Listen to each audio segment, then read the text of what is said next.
പരിക്കുകളെ ഇനി പേടിക്കേണ്ട.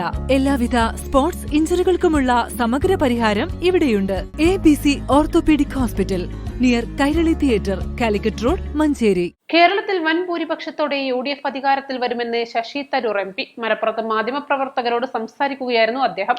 കേരളത്തിലെ 10 വർഷത്തെ ഭരണത്തിന്റെ പരാജയം UDFന് അനുകൂലമാകും. ജനക്ഷേമ കാര്യങ്ങളും വികസനവുമാണ് UDF തെരഞ്ഞെടുപ്പിൽ ചർച്ച ചെയ്യുന്നതെന്നും ശശി തരൂർ പറഞ്ഞു. നിങ്ങൾ എണ്ണം പറയാൻ ആഗ്രഹിക്കുന്നില്ലേ, പക്ഷെ നല്ലൊരു ഭൂരിപക്ഷം കിട്ടുന്നൊരു സംശയവുമില്ല. ഞാൻ തന്നെ 21-ാം തീയതി മുതൽ പ്രചരണം ചെയ്തുകൊണ്ടിരിക്കുകയാണ്. ഇപ്പോൾ 48 സ്ഥാനാർത്ഥികളായി തോന്നുന്നു. ഞങ്ങളുടെ കണക്ക് പ്രകാരം നല്ലൊരു ഒരു ഭൂരിപക്ഷം കിട്ടും. നമ്മൾക്കറിയാം, ഒന്നും എളുപ്പത്തെടുക്കരുത്. അവസാനത്തെ ഒരാഴ്ച നമ്മളെല്ലാവരുടെയും ഇറങ്ങുന്നുണ്ട്. ഞങ്ങളുടെ സന്ദേശം ജനങ്ങളുടെ അടുത്ത് എത്തിക്കാനാണ് ഞങ്ങൾ പ്രാധാന്യപ്പെട്ട ഒരു ചിന്ത.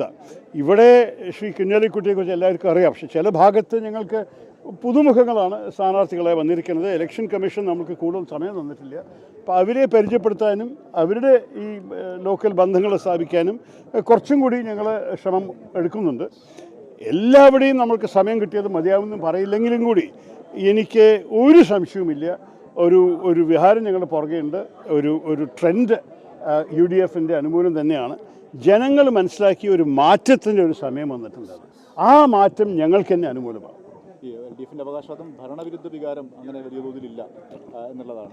നോക്കൂ, അതല്ല അങ്ങനെ പറയുകയാണെങ്കിൽ അത് ആരും വിശ്വസിക്കില്ല. കാരണം എല്ലാവരോടും ചോദിച്ചോളൂ, നാട്ടുകാരോട് നിങ്ങളെല്ലാവരും ചോദിക്കുന്നവരാണല്ലോ ഭരണവിരുദ്ധ ഒരു വിഹാരം ഇല്ലയെന്ന്.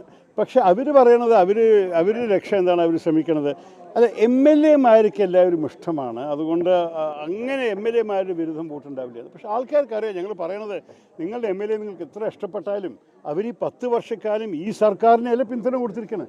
ഈ സർക്കാർ വഴിക്ക് നിങ്ങൾക്ക് എന്ത് കിട്ടിയിട്ടുണ്ട്? അവർ വികസനം ചൂണ്ടിക്കാണിക്കും കൂടി കേന്ദ്രം കൊണ്ടുവന്ന ഹൈവേസാണ് ചൂണ്ടിക്കാണിക്കുന്നത്.